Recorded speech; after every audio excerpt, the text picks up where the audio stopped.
Welcome to the Online for Authors podcast. I'm the founder, Jennifer Palmer. Today I'm pleased to welcome Teri M Brown as our guest host. Teri is an author herself and is considering if a podcast of her own is a fit for her. Until then, we're happy to have her with us. Teri's guest has served on 3 different school boards as a superintendent of education, principal, vice principal, teacher, and education consultant. Now retired, she continues to be active in education, teaching future educational assistants at her local college. Her professional speaking experience has been local, provincial, and international as she leads us in tackling our barriers so that we can move forward to new and exciting responsibilities. As an award-winning and best-selling author, Lynn has published in fiction, nonfiction, and is now co-authoring a children's book series with her niece titled The Power of Thought. Lynn and Amber are passionate about giving children evidence-based strategies they can use daily to build emotional intelligence. Lynn is also the host of a podcast, Taking the Helm, now in its 3rd year. Over 100 guests share courageous stories of triumph after suffering crisis in their lives. Lynn is an active Rotarian dedicated to community causes, and she is a member of 100 Women Who Care, Windsor Access, and as a brain tumor survivor, works tirelessly to support the goals of the Brain Tumor Foundation of Canada. I would like to welcome Lynn McLaughlin today. She is the author of Jackson, and we're very excited to have you, Lynn. I'm excited to be here. Thank you so much for having me. What is this book, Jackson? This is a book that every single one of us should be reading, because if we haven't been touched in our own lives by mental health, someone who's really struggling with mental health, we are going to be in our lifetime. There's no question about it. It's around us. Young people, children, and youth struggling with anxiety now. We are on the rise. I hate to say it, and we were before the pandemic. This book is a journey of a young man who is experiencing debilitating anxiety and depression, and his mother who is trying to save him. And the two stories go side by side, one grappling, one going desperation, all of it. And then the counterbalance of love and hope. Seeing the two of these characters go side by side, this is based on real life experiences. I interviewed many people, experiences I had with my own family as an educator, to create these two characters. And it's been such a profound experience. And the feedback that we've gotten, people say, I thought I was alone, like parents. I thought I was alone. Oh my gosh. And all of the learning that happens along the way. And the most, I guess, powerful part of the book is the mother coming to the realization that she cannot save her son. And that is, what do we do for our kids, right? Right. We will do anything for our kids but then when they're struggling with mental health to the point where you're afraid, or you're afraid for their life, or they have a safe plan, you want to do everything you can. But in the end, you can be there with love and support and be that safe person, but you can't save them. That's a hard thing as a parent, whether it's mental health, whether it's physical health, whether it's just emotional stress. I have 4 children, and they're now having their own children, and I watch them struggling, with the having babies and the tiredness and everything. And I think, I don't know, being the mom of an adult child is actually harder, because when they're toddlers, you just pick them up and fix them. And when they're adults, you just kind of stand there and say, You're right. I'm not a grandma yet, but I do look forward to that. But I have to say, I agree with you, because, oh boy, some of the decisions they make, sometimes you just want to shake your head and go, wow. But they have to live it. And they have to live with the consequences, both good and bad, of all of their decisions. And you just get to be a bystander. And I think I'd rather go back to the tired toddler days. That's a good perspective. So what prompted you to write this book? I was in my last 6 years as a teacher. I'd been a teacher, a principal. I was in a role of superintendent, and my blanket role was special education, which had a direct connection to mental health. We had a number of students that weren't coming to school, that could only come to school for one period. One young man who stood on the sidewalk was as far as he could get every morning. And then it was in front of the door, and then it was in the front lobby. And so what did? We responded, right? We brought in mental health supports. We put child youth workers in every single school. We trained them on how to be safe people. We started to put programs in place, zones of regulation, those kinds of things. We responded. And then in my own family, we had kids who were struggling in our own family, my nieces, my nephews, my great nieces and nephews, whoever it is. And once again, we wait till we see symptoms. You know what I liken it to is when we get that in Ontario, we get a letter in the mail. It's time for your colonoscopy. It's time for your mammogram. And we say, okay, let's go. and I was out for a walk one day and I said, what's wrong with all of this? Why are we waiting? And I had one of those aha moments. And my niece was just graduating from her master's of social work. And I said, will you help us move into a proactive place? This is a different set of books, actually. This is kind of I want to bring it all together. So now we have a book series, a children's book series that teaches kids as young as 3, 4, 5, 6, 7 years old, proven strategies to manage their emotions before they're faced with these things. It's one piece in our toolkit. But when I published Jackson, it was, we're not alone. Every parent that I had an interview with felt like they were an island, that this was just happening to them. It wasn't a conversation they wanted to have with their friends. They would be judged. What's happened, what's going on behind those closed doors and all of those kinds of things. When the reality is it's hitting so many of us, we need to be talking to each other about it. So mental health for so long has been kind of a taboo subject where if you're experiencing it personally, you keep it hidden. And as a family member, you also hide it partially because the person experiencing it is hiding. Yes. And then you're hiding too, because like you said, you have that horrible fear that, okay, somehow I'm to blame, or something in my household is to blame, or, even genetically it's to blame, and you have that whole thing. The parent guilt. Yeah. The parent guilt is always with us. Exactly. Yes. And so June is the mother in the book, and she has a ton of mom guilt. Oh, yeah. Like we see mom guilt just like leaking everywhere. So why did you feel like this was an important topic to have as part of this book? Because we're all human and we all have our breaking points. And if we think that we're, I was raised in that generation, suck it up, buttercup, where you become the role model and you're supposed to be perfect at everything. And that's just not reality. It's not reality. So to put out a character like that, who's based on real life people, to say, this is real. Mom guilt is real. But what do you do with it is the question. That can knock you down to the floor, or you have to find a way to say, all right, and recognize how you're feeling. This is how I'm feeling. I don't have any control of any of this anymore. It's all in the past. What do I have control of now? And I don't do the shoulda, coulda, woulda, but I do talk on podcasts and radio shows, et cetera, to try to give that perspective for young parents today to say, wait a minute, we do what we know. I'm going to learn from this person now and maybe, what's the word? Minimize that mom guilt as we get older. Because, we do what we know. I've told my kids all the time. I honestly believe I did the very best that I could. If I could have done better, I would have.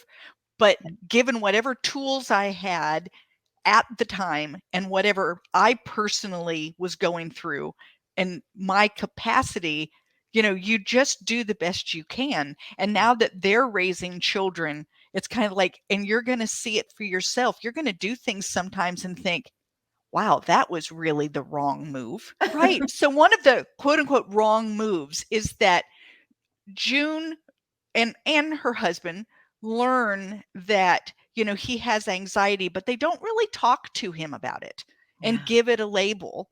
And they don't tell him until much later. Well, this struck a huge chord with me.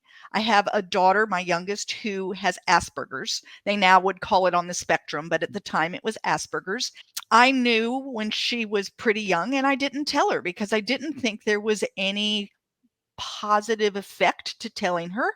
And I knew, and I was working and doing things that I felt would help support her. And I told her when she was about 12, I guess, and she started to cry and said she had known for a long time that she was different. I now really wonder about, should I have told her like right away, like given her the label. And so I really felt for June. You've got a child, an 8-year-old, a 9-year-old, a 10-year-old who is diagnosed with something What as a parent are you supposed to do with that label? That's a tough one. And so the young man that I interviewed, that's part of the reason that became part of the book, told me that it's exactly what you just said, Terry.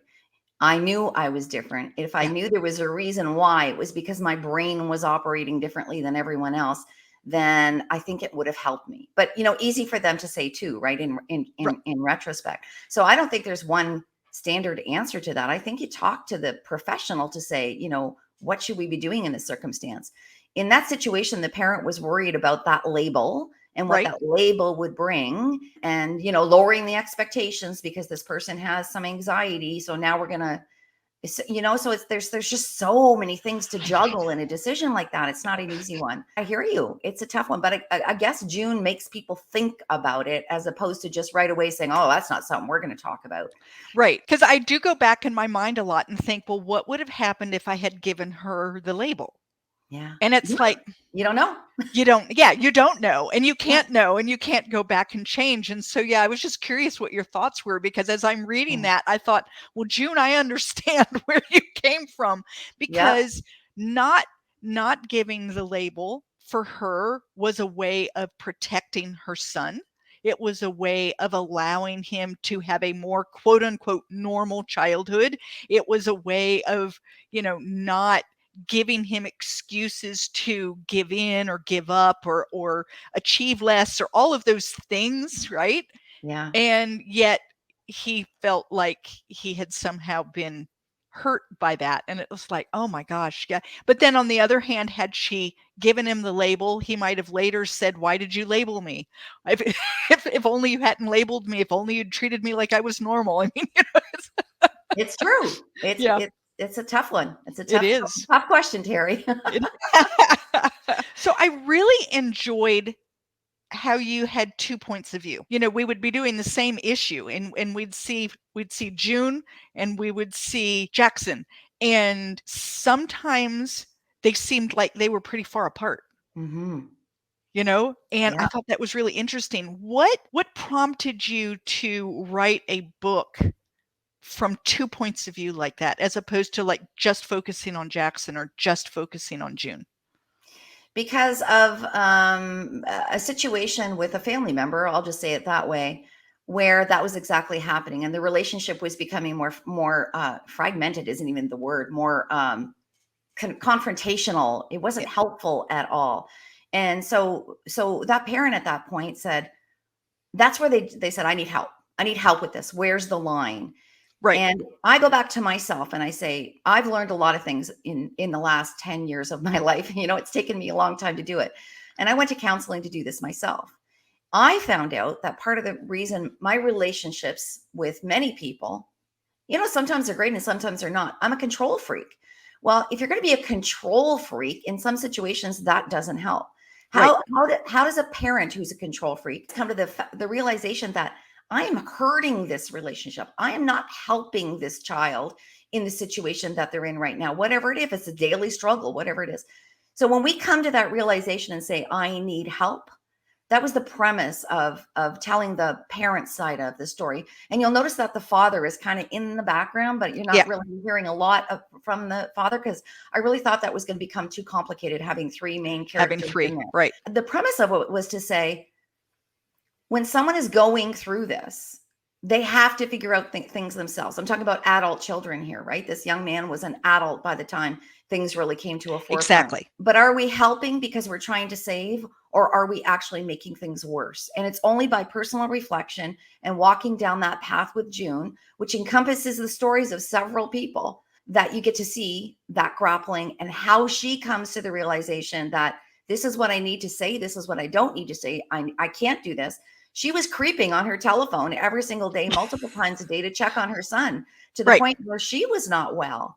Right. So mental health is a challenge, and it's not just for the person struggling. And I'm not minimizing that, because it's HE double toothpick for the person who's in that state of mind. But all of the people around him who love them, only want to do what's best. And sometimes we're not. Well, and sometimes we're not because we don't know what to do. Yes. And sometimes we're not because we're actually following advice that isn't helpful for this particular situation. Sure. I think a lot of it is trial and error. It isn't working well for me and my son, but it worked really well for that mother and her daughter, but it isn't work. And it's because the relationship that you have is different. And so you have to be willing to kind of step back and say, okay, that didn't work. What else can we try?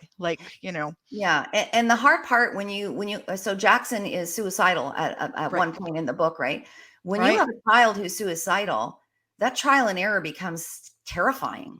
It does. Because if I do this one thing, is that going to push them over the edge? If I don't answer this phone call right now, are they in crisis? You're constantly questioning your actions and decisions. And I just want to say, there are support networks, and I actually have it on my website, all kinds of information about mental health now. Talking to people, to other parents, to friends, to grandparents, other people who are going through it is a phenomenal relief, because it's all around us, everybody. It is. So if you're holding this in and it's happening in your life, read the book if you'd like to read the book, or just reach out, start your own support network of friends. You don't even have to do one formally if that doesn't make you comfortable. And then seek professional help to find out in your specific situation with that person that you love, what is your role? What is your role and what is not your role? It's tough. It's more than tough. Yeah. The being a parent of someone who is making decisions for whatever reason that aren't healthy for them. And you can't, I've told people before that I got to start my children's story. I got to start the once upon a time, but they have to do the happily ever after. I love that. That's up to them. And it's really hard because, you want very much to keep your fingers in that pie. You very much want to keep, making sure that happily ever after happens. But at some point in there, sometime between birth and definitely long before they turn 18, you've lost that. Yep. and it's recognizing that. And then when you add mental health issues on top of it, it makes it even harder, because now you're not just dealing with, did they choose the wrong college, or are they going down the wrong major path? But now you're dealing with things like life and death, like June was dealing with Jackson. Mm-hmm. Yeah, so terrifying. Do you feel that COVID has made this worse? Oh, the mental health.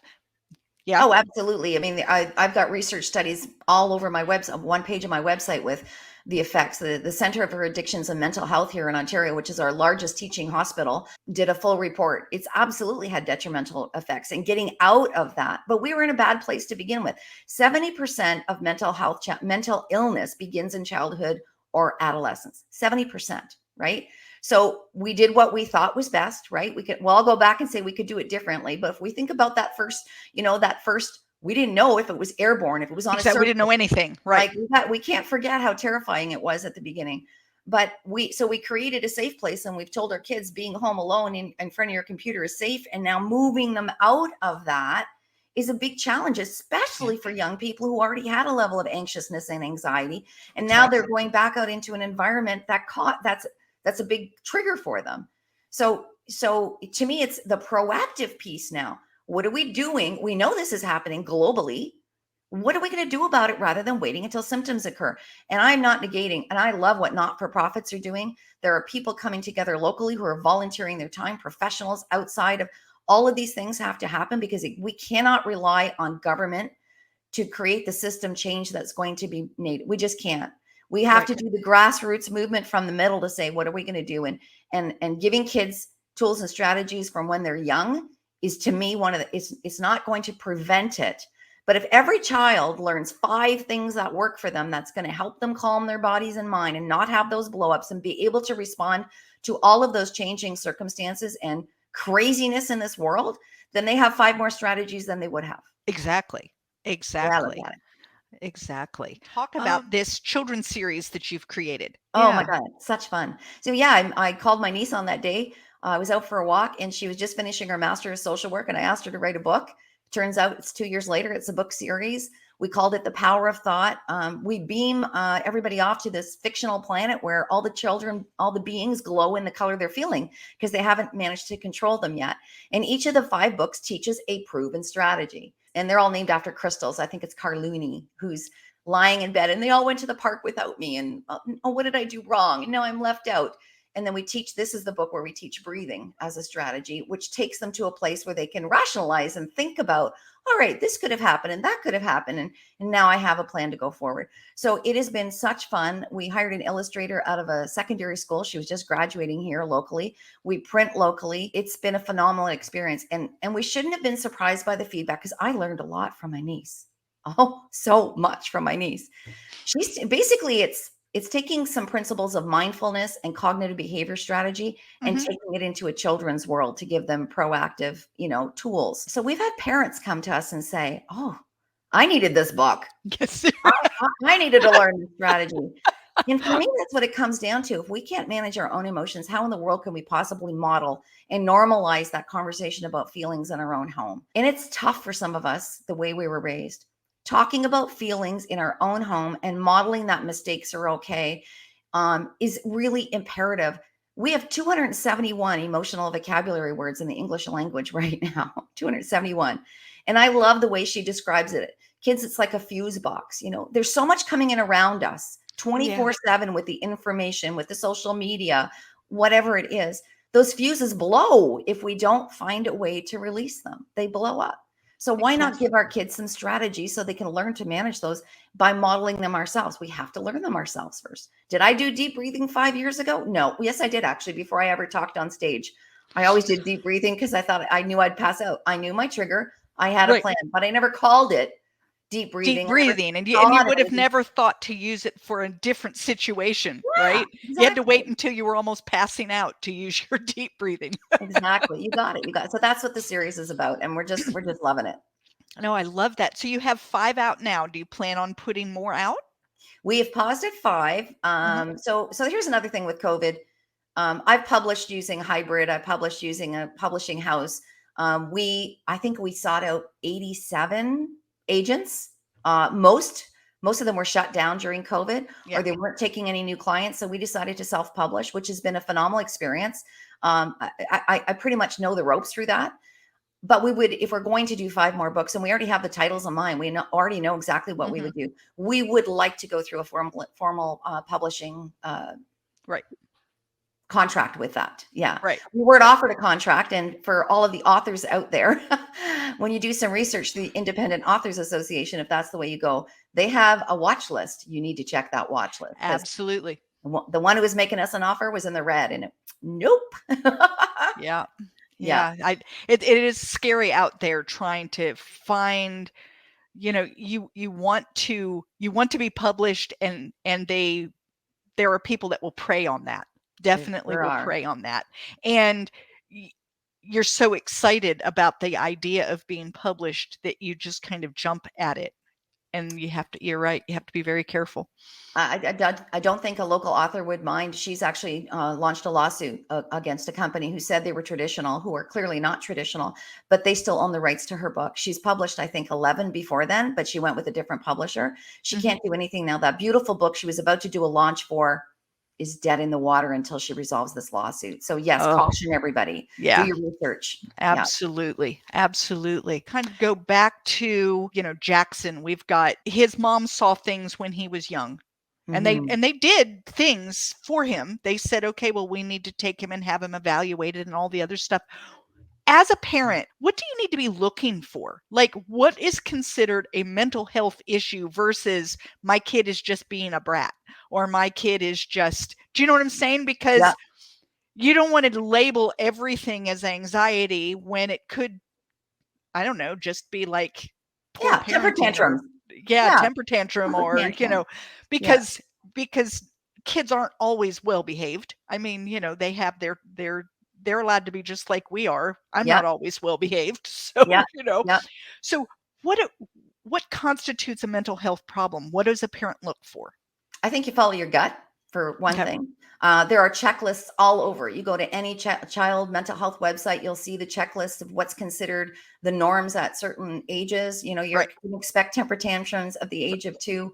You follow your gut, though, and if you see things happening that where your child's becoming withdrawn or not engaging in things that they used to be, or more nervous, or not eating properly, not sleeping properly. Those are all signs that something's going on inside of them, and they likely don't even know what it is themselves. They're going to need some help through that. So there's no problem going to talk to a doctor, going to a walk-in, going just have a consult to say, this seems a little bit off right now. What can I do about it? And there may not be a diagnosis, but there may be some 5 or 6 strategies that you could put in place at that time to become aware of, or have that child identify, well, yeah, this happened today. And then you start to talk about it. You make it normalized.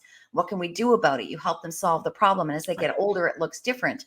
But we need to follow our guts. And the other thing that I've learned, my goodness, trauma comes in so many different ways. Trauma for a young person could be a parent who's a shift worker and they don't see them for a month at a time. We call that separation anxiety. We used to, right? So we might think, what's going on here? What's going on here? And we're looking for obvious solutions, but sometimes it's not so obvious. If we have a child who's ill, my own daughter had a traumatic experience in a hospital, which until 2 years later, when she wrote about it in a journal entry at school, we didn't realize it was traumatic. Right. So if there's a situation where our child or our children are in, I don't know, they've witnessed something, they've seen something happen, they've become ill, there could be something happening inside of them where they're becoming fearful or nervous. And we can work on those things early. We can do things for young children like art therapy, play therapy, music therapy, lots of different things so they can get it out and be able to cope, rather than waiting until we see the symptoms. It goes back to the symptoms, right? Rather than waiting until they're an adult and pulling all their hair out, right? Yeah.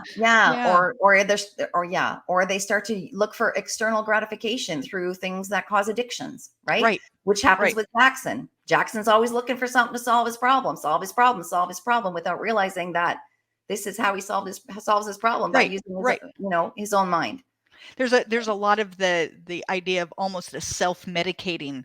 They're looking for something that helps the crazy that's happening in their heads, and momentarily something like drugs or alcohol appear to handle that, like for at least a short period of time. It's like, and that's what starts that addiction is that you keep seeking after those moments of what feel like calm or clarity or whatever it is.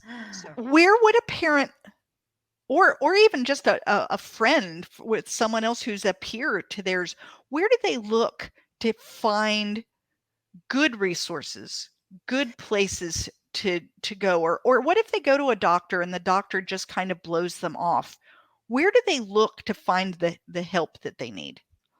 I would go to a children's mental health network. I would call a pediatrician. Sometimes you need a referral to get to a pediatrician, but if your gut is telling you something's off and your family doctor or clinician says no, then seek additional help.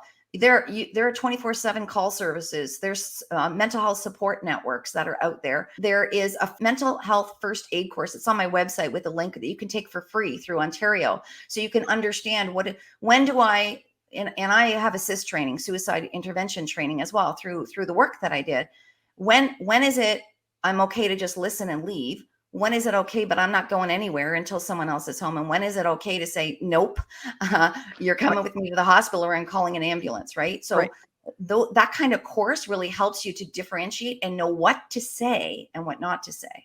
Right. I know that as a parent, I've had children with different issues, some medical, and, where you bring it to the doctor and you're kind of patted on the head, they're there, there's nothing really wrong, and, go on home, but that something is wrong, and you have to really fight. Sometimes you have to really be the advocate, and you have to really say, I know my child better than you do. The number of times that I have looked at a doctor and said, I know that you are the medical professional and you know medicine more than I do, but I know my child better than you know my child, and I'm telling you something is wrong. And you have to, so I would maybe the same kind of thing, if you see something mental health wise, to say, I don't know anything about mental health, but I know my kid. Yeah. And the other thing I would suggest is document. Yeah. Write down what you're observing. You bring that in writing and you hand it to the doctor, and you do that over 2 weeks or a month before your appointment. That's written evidence in front of them. That's a little bit different than the parent who needs to be appeased because they think we're overreacting. Right. Because there is a lot of that, don't be such an overreactive helicopter parent, and, True. oh, this is nothing, pat, pat, pat. And it's like, but it is something. I know that it's something, like Yeah. the And I just had gut another thought feeling. too, because if you're seeing it in your own home, they might not be seeing it in the school, but there might be other things that are happening in school. So kids who are anxious very much will hold that all in until they come home to their safe place and blow Exactly. up, right? Which is what Right. happens when Jackson is younger. But if you have conversations with other people that are seeing your child on a regular basis, what might be happening behind the scenes there? Because very often these are the kids that are sitting in class, they're not being noticed because they're not a problem. They're not acting out. They're just sitting there holding it all in. They're They're holding it all in. So I right. would have those conversations too. And in Ontario, there are checklists that teachers will fill out for us as well that we can bring with us to see a doctor to say, this is what's happening in the school. Yeah, everything looks fine here, but this is what I'm seeing. So, Right. Because yeah.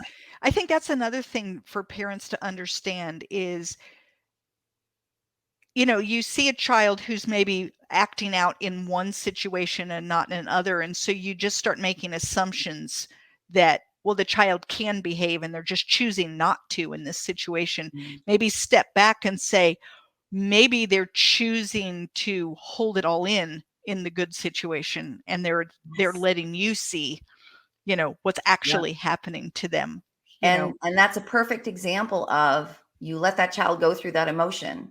We used to do timeouts. I use timeouts with my kids all the Yeah. time. Timeout was a great thing, except the next step was missing. Yes, you use a strategy to calm them down. We don't send them to their rooms anymore. I understand all of that piece. There has to be a point where there's a conversation as a teaching tool. And that's why our books are so often awesome, because you can pull Yeah. them in and say, this just happened. Maybe we could use this strategy next time to say, all right, why do you think you felt that way? Name it to tame it, they say it, and feel it to heal it. Why do you think you felt that way? And then ask questions.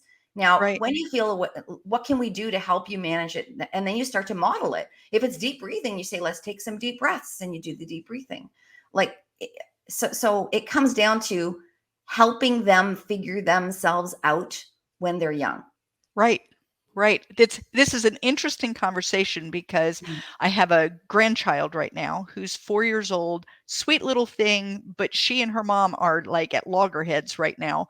Mhm. And she's gotten a little bit mouthy and sassy, and she and I have been talking about feelings. I've been calling her on the phone every morning. And we talk, well, how did yesterday go? And Yeah. I'll say things like, well, let's talk about that. Like she decided that biting was going to be her answer. And so, we talked about, well, you were obviously, what were you angry? Were you sad? No, I was angry. Okay. Do you know it's okay to be angry? And Yes. she said, no. And I Yeah. said, it is. It's perfectly fine to be angry, but it's not perfectly fine to bite.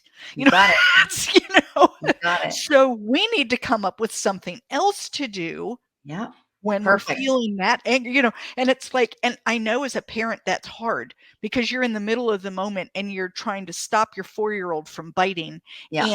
And you've got the baby on the hip and the 2-year-old running around, and You got to you get through don't that have moment. all of your, yeah, yeah. And I think, there's something really valuable that I believe society is missing. We used to have grandmothers and great grandmothers and mothers and children all in the same general vicinity, and the Mm. older ones could help kind of Yes. like reach in. As a grandparent, I have a very different relationship with my granddaughter than I did with my own children because I don't have to be as intimately involved in the day to day. I also have a lot more experience. I have more patience because I don't feel overcrowded and overrun and overexhausted. And it's like we kind of miss that in the way that we do community now, that we're trying to do it all by ourselves. Yeah. And, Yeah. we're My missing 3 out. kids I got one in Indonesia, one in Australia, and one on the East Coast. Like, so Exactly. I don't know what we're going to do when we have grandchildren. Well, you're Um, gonna do a lot of Zooming. That's what you're gonna do, I yeah. promise. But I love conscious parent. So I have a podcast too, and it's all about emotional well-being for kids and conscious parenting, peaceful parenting, whatever you want to call it.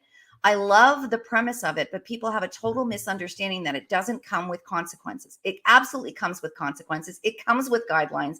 It very often comes with choices. So the other thing, when we have kids, I want to get to choices, because as a teacher, as a principal, this was so powerful. If we back kids into a corner, we're going to lose. Right. Somebody's going to lose. And that's not what it's all about. Even 2-year-olds need a sense of control. We need a sense of control. So as opposed to saying, we're heading off to the store right now, you say, we're going to the store in a minute. What would you like to do? What would you like to wear? Go and pick out your outfit for the day, and you give them some choices. Right. When a student's being defiant, you don't take them on in that moment. You acknowledge that something's upsetting. I see that you're upset. We're going to need to talk about this. First, you need to calm down. What is it that works for you? What's the choice? Then you have a conversation after they've calmed down. Kids who refuse to go to bed, they're going to go to bed, but you're going to walk them through a process to make sure they're going to go to bed. They don't get to say, I'm feeling sad, so I don't want to go to bed. No, it doesn't work that way. Right. So, it's like, okay, so you're feeling sad. Let's discuss that. And now you go to bed, Yeah, exactly. Right. What is next for you? We're really trying to promote the 5-book series. We just did a local radio show called Experts on Call, talking on podcasts as much as possible. Really, it's to get these books in the hands of as many organizations, specifically in North America, but globally. We would like to get some sponsorship and funding to do the translations, to make an app, to actually create an app to help kids, like throw them into a situation, maybe even the whole VR thing around emotional management. But all of that requires some funding. It's really about upping the level of the game, to say, all right, this is awesome. Everybody who's read the books, who's using the books, whether it's in schools or in their own homes, just saying, thank you very much. Now, how do we make it more visible in the world of competition? Right. And that whole marketing aspect of putting books out there is, almost overwhelming, isn't it? Well, it's constantly changing. I used to help authors with their launch plan and with their marketing, but the rules of the game are constantly changing. Now I send people to gurus, right? Facebook marketing changes, Amazon, it's just, and they change so rapidly that you can be on the game and wake up the next morning and realize, everything changed. I don't know what to do. They just changed the iOS rules. Oh, shucks, darn, that just killed my promotion. There that goes. Right. So how can readers get in contact with you? Buy Jackson, buy your series of children's books. Everything is at lynnmclaughlin.com, MCLAUGHLIN. There's a store there. We're going to put the children's book series on a 20% sale, actually very soon. So it'll just be up for sale. You don't even need a discount code. We offer free shipping in the United States and Canada for orders over $35. So a children's book series is over $35. Free shipping is included. We have ebooks, and Jackson is the winner of the best audiobook for fiction in 2022 from the Independent Press. It's also available in audiobook through anywhere you buy audiobooks, Audible, Amazon. Yeah, it's all there. The author hat, doesn't matter which hat we have on, parent hat, grandparent hat, self-compassion. When I mentioned what Amber was teaching me, it really is about self-compassion. We're all human. We're all learning. We're all making mistakes. And I think the most important thing is, if we're consciously aware of that and can say, with a sense of curiosity, what can I do to change this? Then that's the first step. And maybe it's simply becoming aware that I personally am blowing up. Why am I blowing up? What am I going to do about that? What strategies can I use? And then modeling for our kids. So self-compassion is my, Fantastic. Well, Lynn, this has been wonderful. I'm so glad that we were able to meet. And if you write more of these books, let me know, because we'll have you back on again. I will. Thank you so much, Teri. Thank you, Visibility Pod, for all your services and management of our podcast.